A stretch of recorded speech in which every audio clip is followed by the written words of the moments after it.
আর ঠান্ডার সময় কি পোদ মারতে ডেকেছো? ভাইপো বাচ্চাটা ঠিক করে কথা বলবি না। ঠান্ডার সময় আমার সব উড়িয়ে যাচ্ছে আর তোদের ঝগড়া মনে আসছে মানে। বাল কি জন্য ডেকেছো সেটা আগে বলো না মানে। তোদের কি আমার পিকনিক করার ইচ্ছা নেই? একবার তো পিকনিকের কথা বলছিস না তোরা। তাই ভাবলাম শীতটা পড়েছে, তাই একটু পিকনিক টিকনিক করবো, তাই তোদের ডাকলাম এখানে মানে। আর তোদের কি বলবো মানে, সারাদিন free fire free fire free fire, ওই ফোনের ভিতরে ঢুকে ডাক সালা। পিকনিক নিয়ে আর করতে হবে না মানে, অসভ্য ছেলেপিলে। মদে ব্যস্ত হবে তো? কাকা আমি আগে থাকতেই বলে দিলাম, মদ ছাড়া কিন্তু আমি পিকনিকে থাকবো না। সে নয় মদের ব্যবস্থা করা যাবে, টাকা দেওয়ার সময় তো সব উঠিয়ে যায় একেবারে তোমাদের। তোমাদের তো ব্যাপক চাহিদা মানে, যতই দাও ততই চাই। দেওয়ার শুধু মদ দিলে হবে না, মদের সাথে চাটও দিতে হবে। ল্যাওড়া মাল যত সব। তারা বলে আমি বান্ধবীকে নিয়ে আসবো। লালাটা যদি বান্ধবী নিয়ে আসে আমিও কিন্তু নিয়ে আসবো কাকা, বলে দিলাম আগে থাকতেই। কোনো বান্ধবী গার্লফ্রেন্ড কোনো কিছুই চলবে না আমার এখানে। কি ঠান্ডা, হাত পাতা আড়ষ্ট হয়ে গেলে একটুখানি গরম করে নি। বাহ কি আরাম লাগছে মা। তোরা ইয়ং বয় ছেলেগুলি কি করে ঠান্ডা লাগে মা, তোরা যে কি করিস? তোদের বয়সে মানে আমরা খালে পুকুরে নদীতে সালা চ্যান করে বেড়াতাম শীতকালে। দেখেছিস লালা, কাকা আবার সে ফেঁকে গল্প দেওয়া শুরু করেছে। সে তো জানি কাকা শুধু লেকচার ছাড়া আর ফেঁকে গল্প ছাড়া কিছু পারে না। লালা আমার ঠিকঠাক করে কথা বলিও না, আমার জন্যই কিন্তু এসব পিকনিক টিকনিক হচ্ছে, নাহলে তোদের তো ঘা নেই। অসভ্য কোথাকার একবারে। বেশি ভাত না বকে কে কত দিতে পারবে সেটা আগে বল।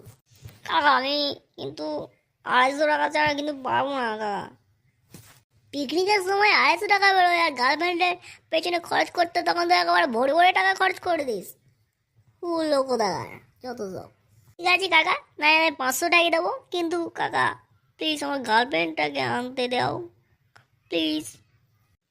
প্লিজ গার্লফ্রেন্ডটাকে আনতে দাও না প্লিজ প্লিজ প্লিজ। ঠিক আছে বাবা আনিসক্ষণ।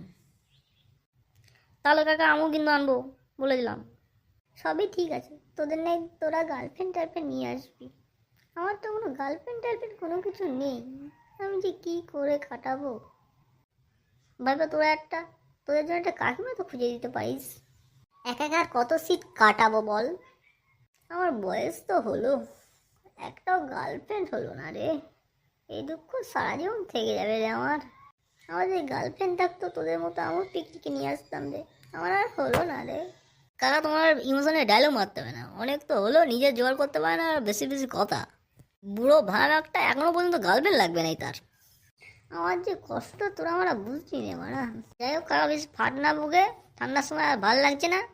পরে কথা হবে ফোনে, সব কী কী মেনু টেনু হবে সব জানিয়ে দেবো এখন, ঠিক আছে? এখন আসলাম কাকা, হ্যাঁ? তাহলে কি বলছিস হলো, আজকে তাহলে মেনু টেনু সিলেক্ট করবি না? না রে হলো, অনেক রাত হতে চললো আর ভালো লাগছে না, এবার বাড়ি যাই, কাল নাই কথা হবে কোনো, হ্যাঁ? তাহলে আসলাম কিন্তু। তাহলে ওই কথা থাকলো, গার্লফ্রেন্ড কিন্তু নিয়ে আসছি অবশ্যই পিকনিকে। ঠিক আছে তোরা আয়, ঠান্ডার সময় আর আটকাবো না।